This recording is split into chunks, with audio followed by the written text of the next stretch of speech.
اعوذ باللہ من الشیطان الرجیم بسم اللہ الرحمن الرحیم رب اشرح لی صدری ویسر لی امری واحلل عقدۃ من لسانی یفقہوا قولی اللہم فقہنا فی الدین اللہم انی اسألک علما نافعا وعملا متقبلا ورزقا طیبا۔ بہت امپورٹنٹ صورت آج پڑھنے جا رہے ہیں، سورۃ الملک۔ اس صورت کے اور بھی بہت سے نام ہیں، بہت امپورٹنٹ نام جو آتا ہے وہ ہے المنجیہ، یعنی نجات دینے والی ہے یہ صورت۔ کس چیز سے نجات دیتی ہے اس کے بارے میں روایات میں آتا ہے کہ نبی علیہ الصلاۃ والسلام نے فرمایا کہ یہ صورت عذاب کو روکنے والی ہے اور عذاب سے نجات دینے والی ہے۔ یہ اپنے پڑھنے والے کو قبر عذاب سے بچا لے گی۔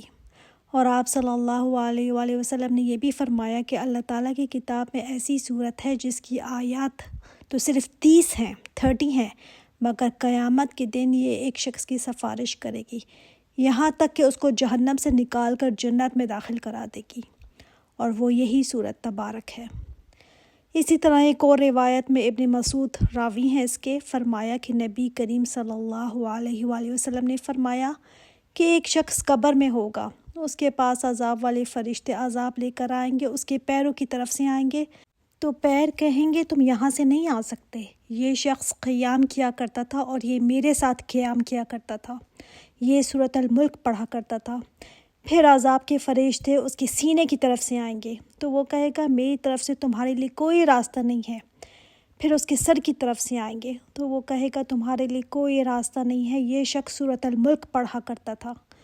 تو فرمایا یہ بچانے والی ہے قبر کے عذاب سے۔ ابن عباس فرماتے ہیں کہ یہ صورت مرنے والے کی طرف سے بحث کرتی ہے، جھگڑا کرتی ہے، یعنی قبر کے عذاب سے بھی بچاتی ہے اور قیامت کے دن بھی یہ سفارش کرے گی۔ آپ کو پتہ ہے نا، سفارشی صورتوں میں سورۃ البقرہ، سورۃ آل عمران، اسی طرح سورۃ الملک بھی بہت امپورٹنٹ ہے۔ جس نے اس کو بہت زیادہ پڑھا ہوگا نا، اس کے لیے سفارش کرے گی۔ بشارت دینے والی بھی ہے یہ صورت، جھگڑا کرے گی، اگر کوئی جہنم میں چلا بھی جائے گا نا تو وہاں سے یہ اس کو نکلوائے گی۔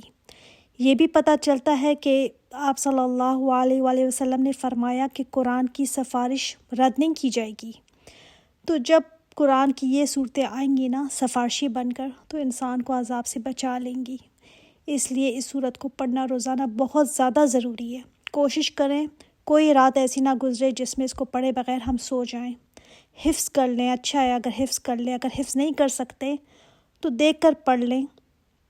رسول اللہ صلی اللہ علیہ وآلہ وسلم جب تک سورۃ الملک اور سورۃ الف لام میم سجدہ جو 21ویں پارے 21 پارے میں ہے، جب تک یہ تلاوت نہیں کر لیتے تھے آپ رات کو سوتے نہیں تھے۔ اور یہ آپ صلی اللہ علیہ وسلم کی سنت بھی ہے۔ ان کو تو کوئی ایسی ضرورت بھی نہیں تھی کہ کوئی صورت ان کے لیے سفارش کریں، مگر پھر بھی آپ صلی اللہ علیہ وآلہ وسلم اس کو پڑھتے تھے، تو ہمیں تو بہت زیادہ ضرورت ہے اس کو پڑھنے کی۔ اپنی روٹین میں نا اس صورت کو پڑھنا ضروری کر لیں، کیونکہ کون ہے جو عذاب قبر سے نجات نہیں چاہتا۔ قبر جو ہے نا آخرت کی منزلوں میں سب سے پہلی منزل ہے، بہت مشکل منزل ہے۔ آپ صلی اللہ علیہ وآلہ وسلم نے فرمایا تھا کہ عذاب قبر سے بچنے کے لیے اپنے لیے سامان تیار کرو۔ عذاب قبر برحق ہے، بہت شدید چیز ہے، تو جہاں کوئی ساتھی نہیں ہوگا، کوئی بچانے والا نہیں ہوگا، وہاں پر یہ صورت کھڑی ہو جائے گی۔ اور ہمیں کیا چاہیے؟ پھر بھی اگر ہم سستی کی وجہ سے یا لاپرواہی کی وجہ سے اس کو چھوڑ دیں تو گھاٹے کا سودا کریں گے نا۔ یہ آپشن نہیں ہے، ہماری ضرورت ہے، ایسے ضروری ہے جیسے پانی پینا یا کھانا کھانا ضروری ہے۔ اگر چھوٹے سے سفر پر دیکھیں، اگر ہم نے جانا ہونا تو ہمیں ہوتا ہے اچھی جگہ مجھے ملے، کھلی سیٹ ملے تاکہ آرام دہ سفر ہو۔ اسی طرح برزخ کی جو زندگی ہے نا وہ بھی ایک زندگی ہے، جب تک قیامت نہیں آ جاتی نا اسی برزخ کی زندگی میں ہمیں رہنا ہے۔ تو اس صورت کو لازمی پکڑنا ہے، یاد نہیں رہتی تو چاہے الارم لگا لیں، چاہے فون پر کچھ بھی کر لیں، لیکن اس کو پڑھے بغیر بستر پر نہ جائیں۔ آج اس کو ہم سمجھ کر پڑھیں گے تو آپ کو نا پھر زیادہ مزہ آئے گا اس کو پڑھنے میں۔ مکی صورت ہے، یہ مختصر سی صورت ہے، اور مکی بھی ایسے لگتا ہے شروع کی صورتوں میں سے ہے۔ اس صورت کا جو انداز ہے نا وہ آپ دیکھیں گے، انذار کا اس میں پہلو بہت زیادہ غالب ہے، آخرت کی بات بہت زیادہ کی گئی ہے۔ اس میں انسان کو خبردار کیا گیا. آپ کو بتایا تھا نا میں نے کہ یہ سورت مکی کے شروع دور کی ہے. تو وہ لوگ اس وقت گہری غفلت کی نیند میں سو رہے تھے. تو جو گہری غفلت کی نیند میں سو رہا ہو تو اس کو کیسے جگایا جاتا ہے؟ چھوٹے موٹے الارم سے نہیں جاگتا وہ، جب تک کہ سر پر کھڑے ہو کر تھوڑے نہ بجائے جائیں. تو یہی حال ان لوگوں کا تھا کہ چھوٹی موٹی باتوں سے ان کو سمجھ نہیں آتی تھی. اس لیے انذار میں بہت زیادہ شدت ہے سورت میں. اور آپ دیکھیں گے بعض آیات تو انسان کو ہلا دینے والی ہیں. کیا چیز ہے سورت میں، کیا یاد دہانی، کیا ریمائنڈر ہے اس میں کہ آپ صلی اللہ علیہ وسلم روزانہ اس کو رات کو سونے سے پہلے پڑھا کرتے تھے. کیا بات ہے اس سورت میں؟ کیوں یہ نہیں کہا گیا کہ کوئی اور سورت پڑھ کر سو جایا کرو، کوئی بھی قرآن کی حصہ پڑھ کر سو جایا کرو؟ کیوں یہ سورت ہی کیوں؟ آگے ایک ایک آیت سے ہمیں پتہ چلے گا کہ کتنا بڑا ریمائنڈر ہے یہ. اور جو کوئی سائیکالوجی کے اسٹوڈنٹس ہیں نا، ان سے اگر ہم پوچھیں تو پتہ چلتا ہے کہ جو چیزیں، جو باتیں رات کو ہم کر کے سوتے ہیں وہ ذہن میں ہماری رہ جاتی ہیں، نقش ہو جاتی ہیں. تو اس لیے اس سورت کو بھی خاص سونے سے پہلے پڑھنے کا اس لیے کہا گیا. سبحان اللہ. اٹ مینس اس میں کچھ ایسی باتیں ہیں جو اللہ تعالیٰ چاہتے ہیں کہ ہم انہیں نہ بھولیں، نقش ہو جائیں ہمارے ذہنوں میں. ہم ان کو لے کر رات کو سوئیں تاکہ جب صبح ہم اٹھیں تو اسی ریمائنڈر کے ساتھ اٹھیں. دیکھتے ہیں سورت کو. بسم اللہ الرحمن الرحیم. تبارک الذی بیدہ الملک. گرینجر جو سورت کا ہے نا، اس کی عظمت، جس طرح یہ اوپن ہو رہی ہے سورت، وہی آپ کو بتا دیتی ہے کہ کتنی عظیم، کتنی گرینڈ سورت ہے یہ. تبارک، بہت بابرکت. برکت کیا چیز ہوتی ہے؟ ہم جو کہتے ہیں نا تبارک اللہ یا مبارک ہو آپ کو، اللہ برکت دے آپ کو، یہاں پر کہا گیا اللہ کی ذات بہت بابرکت ہے. برکہ، بارا کاف اس کا روٹ ہے. اس کے معنی زیادہ ہونا، بڑھنا، خاص طور پر خیر کا. دوسرا ایکسیسو خیر، بہت زیادہ خیر. اتنی ایکسیسونیس اس میں خیر میں نا کہ جتنا آپ ایکسپیکٹ بھی نہیں کر سکتے، آپ کے ایکسپیکٹیشن سے بہت زیادہ. اور بقا بھی ہے، لانگ لاسٹنگ، یا آپ کہہ لیں ایور لاسٹنگ. زیادہ تر چیزیں اگر بڑھ جائیں نا تو اسٹیبلٹی ختم ہو جاتی ہے. مثلاً ہم خواتین کھانا جب گھر میں بناتے ہیں تو ٹھیک بن جاتا ہے، لیکن جب زیادہ بنانا ہو تو کچھ نہ کچھ گڑبڑ ضرور ہو جاتی ہے. کہتے ہیں آج ذرا کچھ گڑبڑ ہو گئی ہے، زیادہ بنایا تھا نا اس لیے. تو ادھر ادھر کچھ نہ کچھ زیادہ ہو جاتا ہے. برکہ میں خیر کی کثرت بھی ہے اور بقا بھی ہے، یعنی قائم بھی رہتی ہے. یہ ہم جب کسی کو برکت کی دعا دے رہے ہوتے ہیں نا تو کیا کہہ رہے ہوتے ہیں کہ اس چیز میں خیر بڑھ جائے آپ کے لیے. سبحان اللہ. برکت ایسی چیز ہے نا جو دیکھی نہیں جا سکتی. یہ اللہ تعالیٰ کی طرف سے ہڈن چیز ہے کہ اس چیز میں خیر بڑھ جاتی ہے، باقی بھی زیادہ رہتی ہے. مثلاً پیسے ہیں، اب کچھ کمائیاں بڑی بے برکتی ہوتی ہیں، پتہ ہی نہیں چلتا پیسہ کیسے آیا، کیسے گیا، کہاں گیا. کچھ پیسہ ہوتا ہے، اتنی برکت اس میں ہوتی ہے، پیسے اتنے ہی ہیں لیکن اس میں سارے بلز بھی پے ہو جاتے ہیں، رینٹ بھی پے ہو گیا، اخراجات بھی پورے ہو گئے، لیکن پھر بھی پیسے بچ جاتے ہیں. ہم خود بھی کبھی کبھی کہتے ہیں بڑی برکت ہو گئی. خیر کثیر کا ہونا، برکت کا ہونا، یہ دو معنی آپ کو یاد رکھنے. اس میں اگر کسی کو ہم دعا دینا برکت کی تو یہ دو چیزیں اس میں یاد رکھیں. غیر محسوس طریقے سے انسان کو بھلائی ملتی ہے جس کو ہم برکت کہتے ہیں. اب تبارک الذی میں الذی کون ہے؟ اللہ تعالیٰ کی ذات. تو اللہ تعالیٰ میں تمام خیر ہے، تمام خیر. وہ ہر برائی، ہر کوئی ایسی کمی سے، ایسی چیزوں سے بہت ابو ہے، اور یہ صرف اللہ تعالیٰ کے لیے خاص ہے. تو جب ہم کہتے ہیں نا اللہ تعالیٰ کی ذات بابرکت ہے تو مطلب تمام خیر، تمام برکت کا سورس اللہ ہے، صرف خیر اسی کی طرف سے آتی ہے. تبارک الذی، بابرکت ہے وہ ذات، بیدہ، جس کے ہاتھ میں ملک ہے، بادشاہت ہے. کس چیز کی بادشاہت؟ دنیا میں کسی بادشاہ کی ہم بات کریں تو کہتے ہیں کون سے ملک کا بادشاہ؟ کسی کنٹری کا ہوتا ہے، کسی خاص ایریا کا ہوتا ہے، یا کوئی اپنے گھر کا ہی بادشاہ ہوتا ہے. لیکن اللہ تعالیٰ وہ بادشاہ ہے جو ساری کائنات کا بادشاہ ہے، زمین و آسمان کا بادشاہ ہے، دنیا و آخرت کا بادشاہ ہے. ہر چیز اس کے اختیار میں ہے، اس کے قبضے میں ہے.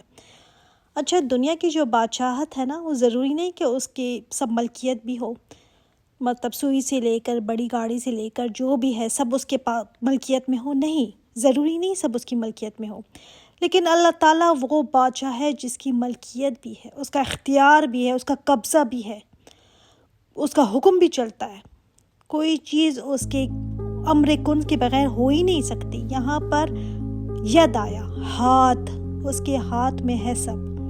ہم کبھی کسی کو کہیں نا یہ کام تو میرے ہاتھ میں ہے، تو کیا مطلب ہوتا ہے اس کا؟ فل کنٹرول میں ہے میرے، کوئی مسئلہ ہی نہیں ہے میرے لیے۔ لیکن اللہ تعالیٰ کے لیے جب ید آیا نا، تو ہمیں نہیں پتا کہ اس کے ہاتھ کیسے ہیں، جیسے اس کی شان کے لائق۔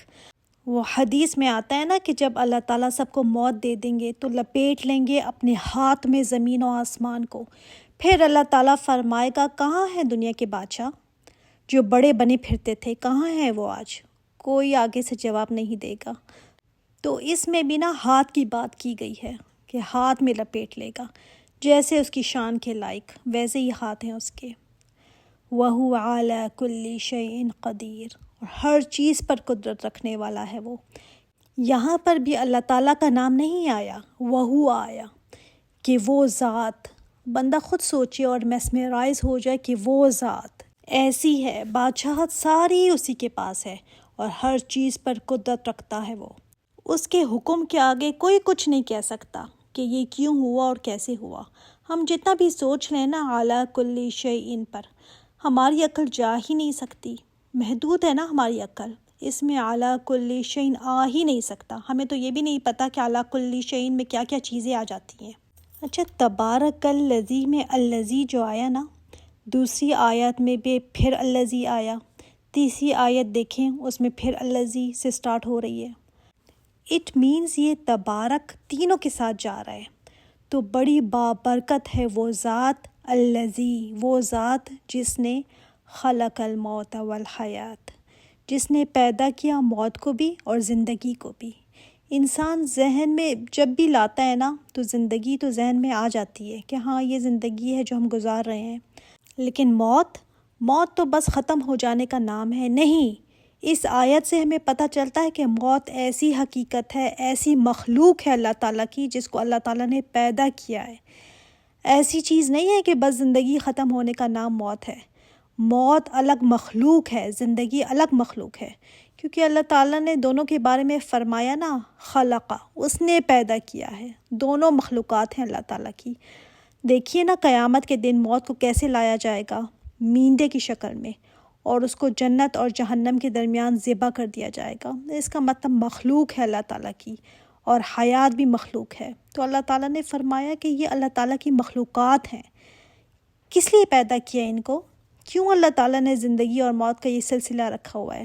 کیوں اللہ تعالیٰ نے حیات رکھی؟ ایک تو وہ ہے جس کو ہم گزار رہے ہیں، یہ حیات، اس کے بعد موت ہے، پھر حیات کا ایک اور دور ہے۔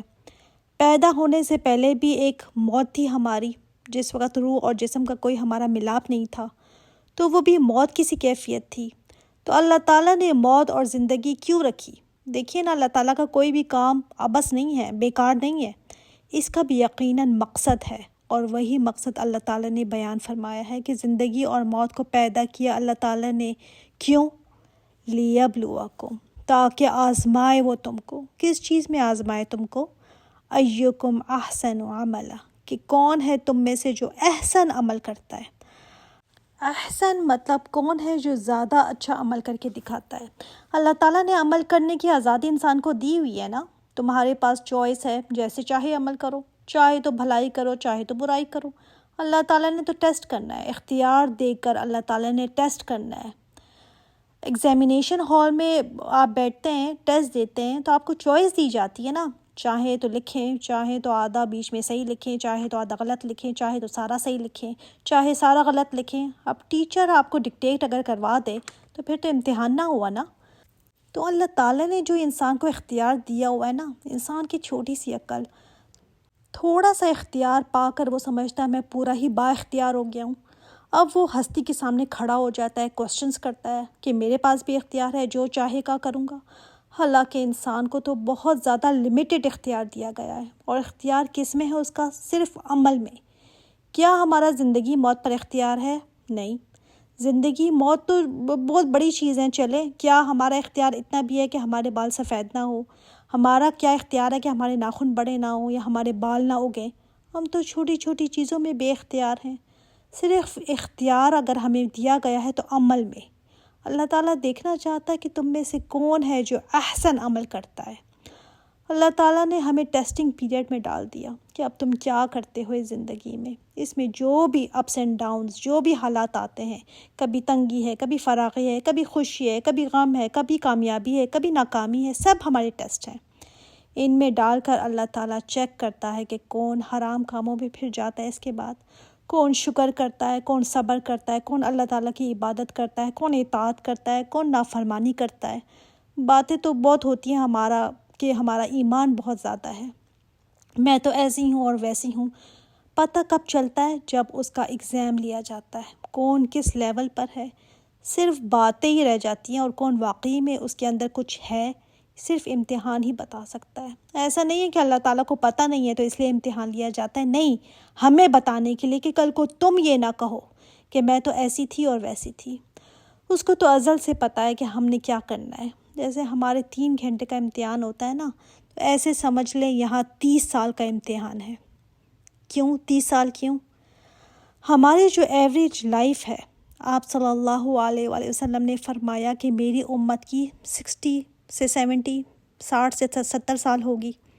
اگر کسی کی زندگی 60 سال لگا لیں، اس میں وہ روز 8 گھنٹے سوتا ہے، تقریباً 1/3 آف دا ڈے وہ نیند میں گزارتا ہے. تو وہ 1/3 پارٹ نکال لیں. 60 کا 1/3 کتنا ہوا؟ 20 سال تو اس نے نیند میں گزار دیے. باقی 15 سے 20 سال جس میں بچپنا ہے، عقل نہیں ہے، کوئی ایسی سمجھ بوجھ نہیں ہے، چلو 10 سے 15 سال لگا لیں. اب باقی کتنے رہ گئے؟ 20 سے 30 سال رہ گئے، جس میں انسان نے ثابت کرنا ہے کہ اللہ تعالیٰ میں اس لائق ہوں کہ تو مجھے جنت میں داخل کر دے. یہی بات انسان بھلائی رکھتا ہے کہ میں ٹیسٹ میں ہوں، میں ٹیسٹ میں ہوں. ایوری ڈے بھول جاتا ہے انسان. اتنی چیزوں میں انسان گم رہتا ہے نا کہ اسے یاد ہی نہیں رہتا کہ میرا تو ٹیسٹ چل رہا ہے. 20-30 سال کا امتحان مجھے دینا ہے، جس پر پوری ایٹرنل لائف، ہمیشہ ہمیشہ کی زندگی ڈیپینڈ کرتی ہے. تو جو ہر رات سورۃ الملک پڑھے گا نا، تو یہ ریمائنڈر ہے کہ اللہ تعالیٰ نے مجھے ٹیسٹ میں ڈالا ہوا ہے، اللہ تعالیٰ مجھے آزما رہا ہے. سب ختم ہو جائے گا، سب ٹیمپری ہے. اب جو ذہین لوگ ہوتے ہیں نا، ان کے سر پر نا ٹیسٹ سوار رہتا ہے. کھاتے پیتے پہنتے اوڑھتے وہ بھی ہیں، مگر بس دماغ میں نا ٹیسٹ ہی سوار رہتا ہے. جو واقعی میں نا سیریس ہوتے ہیں امتحان میں، وہ اس کو بڑی سنجیدگی سے لیتے ہیں. اس طرح جنہوں نے جنت میں جانے کا فیصلہ کر لیا ہے کہ مجھے تو وہاں تک پہنچنا ہے، مجھے تو پاس ہونا ہے، اس ٹیسٹ میں مجھے پاس ہونا ہے، وہ اس زندگی کے ٹیسٹ کو سر پر ایسے سوار کرتے ہیں کہ ہم امتحان میں ہیں، ہم تو ٹیسٹ میں ہیں، ہم تو ٹیسٹ میں ہیں. اور جو دوسرے ہیں دنیا کے باقی، وہ کیا دنیا کے امتحان میں ان کو زیادہ پرواہ نہیں ہوتی. ٹھیک ہے، پاس ہو بھی گئے تو ٹھیک ہے. کچھ لوگ ہیں جو زندگی کے امتحان میں ان کو پرواہ نہیں ہوتی. دیکھ لیں نا، آپ خود ہی اپنے سرکل میں دیکھ لیں. مگر وہاں کے لیے تو نمبر بہت زیادہ ضروری ہے. اللہ تعالیٰ نے دیکھنا کہ احسن عمل کس نے کیا، کس نے زیادہ اچھا عمل کیا. یہ نہیں فرمایا کہ کس نے زیادہ کر لیا، ڈھیروں کیا عمل. نہیں، اتنی نمازیں پڑھ لی، اتنے روزے رکھ لیے، نہیں. احسن کس نے کیا، مطلب کس نے بہت زیادہ اچھا کیا. یعنی کوانٹٹی نہیں دیکھی جائے گی، کوالٹی دیکھی جائے گی. کہ ہو سکتا ہے کوئی بہت زیادہ عمل کر کے لایا ہو، لیکن قیامت کے دن اس کی کوالٹی کچھ بھی نہ ہو، تو وہ عمل جو ہے نا پھر اس کی ویلیو نہیں ہوگی. اللہ تعالیٰ کو کون سا عمل پسند ہے؟ جس میں کنٹینیوٹی ہو، مسلسل کیا جائے، چاہے تھوڑا ہو. بیکار 10 چیزیں اگر آپ کوئی گفٹ میں دے دے تو آپ کیا کہیں گے؟ کیا بیکار چیزیں اٹھا کر دے دی ہیں مجھے. وہ یہ نہیں کہے گا کہ واہ کتنی 10 چیزیں مجھے ملی ہیں. دوسری طرف کوئی ایک چیز آپ کو دے، لیکن وہ اچھی دے، تو وہ آپ کیا کہیں گے کہ مجھے بہت اچھی چیز دی ہے اس نے. تو اللہ تعالیٰ کے سامنے بھی جب اعمال رکھے جائیں گے نا، تو یہ نہیں کہ بس میں نے تو اتنے کیے تھے. نہیں، کوالٹی کیا ہے اس کی، کیا اس لائق تھے کہ مجھے اللہ کے سامنے میں اس کو پیش کر سکوں، اس کو دکھائے جائیں کہ اللہ تعالیٰ کی میں یہ کر کے لائی ہوں. اللہ تعالیٰ تو خوش ہوگا کہ میرے بندے نے کتنی ایفرٹ کی ہے، اس کو اچھا کر کے لایا میرا بندہ.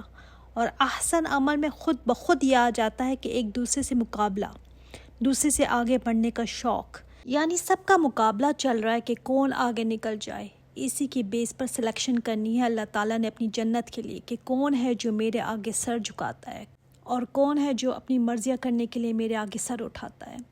ابراہیم علیہ السلام کو دیکھیے نا، پوری زندگی امتحان تھی ان کی، پوری زندگی. ہم دنیا میں کیوں آئے ہیں، سمجھ آ رہی ہے نا آپ کو بات کی؟ ایک مسلمان کی تھنکنگ اور کافر کی تھنکنگ میں فرق ہونا چاہیے نا. صبح ہو بس کھائے پیے مزے کیے، امتحان ذہن میں ہے ہی نہیں ہمارے. کوئی رشتوں کے ذریعے آزمایا جا رہا ہے، کوئی جاب کے ذریعے، کوئی اپنی بیماری کے ذریعے آزمایا جا رہا ہے، کوئی اپنے گھر کے حالات کے ذریعے آزمایا جا رہا ہے، کوئی اپنی اولاد کے ذریعے آزمایا جا رہا ہے، کوئی اپنے شوہر کے ذریعے. یہ نہ سمجھیں کہ جس کے پاس کم ہے وہ جو بیچارہ ریفیوجی کیمپ میں بیٹھا ہوا ہے وہ آزمایا جا رہا ہے. نہیں، جس کے پاس مال ہے، جس کے پاس صحت ہے، وہ بھی آزمایا جا رہا ہے. جس کے پاس پرفیکٹ سب کچھ ہے، حالانکہ پرفیکٹ تو کسی کے پاس اس دنیا میں کچھ بھی نہیں ہوتا، مگر پھر بھی جس کے پاس سب اچھا چل رہا ہے وہ بھی آزمایا جا رہا ہے. سب کے اپنے اپنے ٹیسٹ ہیں، الگ الگ سب کے ٹیسٹ ہیں، لیکن ٹیسٹ میں سبھی ہیں. ہم بھول جاتے ہیں، یہی چیزیں ہمیں یاد نہیں رہتی. جو بیماری ہے یا غربت میں ہے وہ اس کو پھر بھی سمجھ آ جاتی ہے کہ وہ آزمائش میں ہے، ٹیسٹ ہے، اور سب کہتے ہیں کہ ہاں تم ٹیسٹ میں ہو سکتا ہے کہ وہ سیدھے راستے پر آ ہی جائے. مجھے اور آپ کو تو سمجھ ہی نہیں آتی کہ ہماری بھی آزمائش ہے، ہمارا بھی ٹیسٹ چل رہا ہے. ہمارے جیسے لوگ جن کو خوشحالی ملی ہو، جو نعمتوں میں ہوں، ان کو تو سمجھ ہی نہیں آتی کہ ہمارا بھی امتحان ہے. تو احسن عمل کرنے کا سوچنے کا ہمیں خیال ہی نہیں آتا. اور احسن عمل وہ نہیں کہ وہ بڑا اچھا کریے جی اس نے مجھے بتا دیا یا میں نے ادھر سے سن لیا. نہیں، احسن عمل وہ ہوگا جو قرآن و سنت کے مطابق ہوگا. لوگوں کے کہنے سے احسن عمل نہیں بن جاتا. اور احسن عمل صرف عبادت تک اس کو کنفائن نہ کریں، بلکہ میرا بولنا چالنا، میرا اٹھنا بیٹھنا، میرے لوگوں کے ساتھ معاملات سبھی احسن عمل میں آ جاتا ہے. گھر کے اندر اور باہر فل چیکنگ ہو رہی ہے ہماری. دیکھیے نا، امتحان سے پہلے سیلیبس ہمیں دیا جاتا ہے کہ اس میں سے چیز میں سے امتحان ہوگا. ہمارا سیلیبس کیا ہے؟ قرآن ہمیں بتائے گا کیا کرائیٹیریا ہے اس امتحان میں پورا اترنے کا. یہ چیزیں ہیں جن کی تیاری کر لو، یہ چیزیں ہیں جن کو چھوڑنا ہے. جس طرح دنیا کے امتحان میں سب برابر نہیں ہوتے نا، کوئی ٹاپ پر ہوتا ہے، کوئی ایوریج، کوئی بیرلی پاس ہوتا ہے، اسی طرح اس امتحان میں بھی سب برابر نہیں ہے. آگے بڑھنے والے کون ہوں گے؟ جو اچھی طرح سمجھ لیں گے دنیا کی حقیقت کیا ہے. کیا میں یہی سب کرنے کے لیے آئی ہوں جو کر رہی ہوں، یا مجھے کچھ اور کرنا ہے؟ یہ قرآن میں بہت جگہ آیا ہے کہ انسان کو اللہ تعالیٰ نے امتحان میں ڈالا ہوا ہے. خود کو اگر بیچنا ہے نا، اپنے آپ کو انویسٹ کرنا ہے تو اللہ تعالیٰ کے ساتھ سودا کرو جو جنت کے بدلے آپ کو خریدتا ہے. انویسٹ کرنا ہے نا تو وہاں انویسٹ کرو، اپنی زندگی کو، اپنے لمحات کو، اپنے گھنٹوں کو، اپنے منٹ کو ادھر انویسٹ کرو. بہترین انویسٹمنٹ ہے. کیوں؟ کیونکہ اس سے زیادہ کوئی آپ کو دے ہی نہیں سکتا. جاؤ پوچھو جا کر، کون ہے جو جنت جیسی چیز آپ کو دے سکتا ہے؟ کوئی بھی نہیں دے سکتا. اللہ تعالیٰ نے فرمایا نا، میرے لیے لگاؤ، اپنے آپ کو میرے لیے لگاؤ، اپنی خواہشات، اپنی مرضی کو تو میں تمہیں دوں گا. 20-25 سال ہی ہے نا، کیا مسئلہ ہے اس میں؟ پھر بھی ہم یہ لگانے کو اپنی جان تیار نہیں ہوتے. کبھی آپ نے ٹائم لائن بنائی ہے؟ ہمیں ہسٹری کی کلاس میں کبھی ہم سے بنواتے تھے نا، تو بنائیے کبھی ٹائم لائن. آدم علیہ السلام سے لے کر سٹارٹ، ہزاروں سال گزر گئے ہیں، کتنے ہی ہزاروں سال آنے ہیں، ان میں اور آپ کدھر ہیں؟ اتنا چھوٹا سا ڈاٹ لگائیں، اتنا سا پیریڈ ہمیں ملا ہوا ہے. بہت سے امتحان اوور ہو گئے ہیں، بہت قبروں میں جا چکے، بہت سے بھی آئیں گے. تو یہ چھوٹا سا ٹائم جو ہمیں ملا ہوا ہے نا، وہ اس سینچری کے ختم ہونے سے پہلے جو بول رہی ہے وہ بھی ختم ہو جائے گی، جتنے سننے والے ہیں وہ بھی ختم ہو جائیں گے. کبھی وہ بھی زمین کے اوپر چلا پھرتا گھوما کرتے تھے، کھاتے پیتے تھے، وہ بھی کہتے تھے کہ ہمارے پاس ٹائم نہیں ہے. تو چلے گئے وہ بھی، ہمارے پاس بھی ٹائم نہیں ہے. تو جیسے وہ چلے گئے تو ہم نے بھی چلے جانا ہے. ہر ایک کی باری ہے، ہر ایک جو ہے باری باری کا امتحان میں آ رہا ہے اور باری باری جا رہا ہے. وَهُوَ الْعَزِيزُ الْغَفُورُ، اور وہ غالب ہے. اچھا، عزیز کے اندر نا اسٹرینتھ بھی ہے، عزیز میں غلبہ بھی ہے، قدرت بھی ہے، اختیار، فل اتھارٹی. العزیز وہ ہے جس کو کسی سے پوچھنے کی ضرورت نہیں ہے، جو چاہتا ہے کرتا ہے. اب جب ایسے رب کے بارے میں سوچتے ہیں نا تو دل ایک ڈر جاتا ہے ایک دم سے کہ اللہ تعالیٰ اب کیا ہوگا، وہ تو العزیز ہے. دل روب میں آ جاتا ہے. ساتھ ہی اللہ تعالیٰ نے کیا فرما دیا کے ساتھ ہی وہ غفور بھی ہے. یعنی اگر امتحان میں کوئی پھسل جاتا ہے، کوئی تھوڑا بہت آگے پیچھے ہو جاتا ہے تو کوئی نہیں، وہ معاف کر دیتا ہے، بخشنے والا ہے، بہت زیادہ معاف کر دیتا ہے، ڈھانپ لیتا ہے، اور ایسے ڈھانپتا ہے کہ کسی کو بھی پتہ نہیں چلتا کہ اس نے یہ گناہ کیے ہیں. حضرت ابوبکر صدیق فرمایا کرتے تھے نا کہ کاش میں کوئی پرندہ ہوتا، چرتا چکتا، اور میرا امتحان نہ ہوتا، آزاد ہوتا میں. ظاہر ہے امتحان ہوگا تو غلطیاں بھی ہوں گی، انسان پھسلے گا بھی. اتنا ڈرا کرتے تھے وہ لوگ کہ ہم کس مشکل میں پڑ گئے ہیں.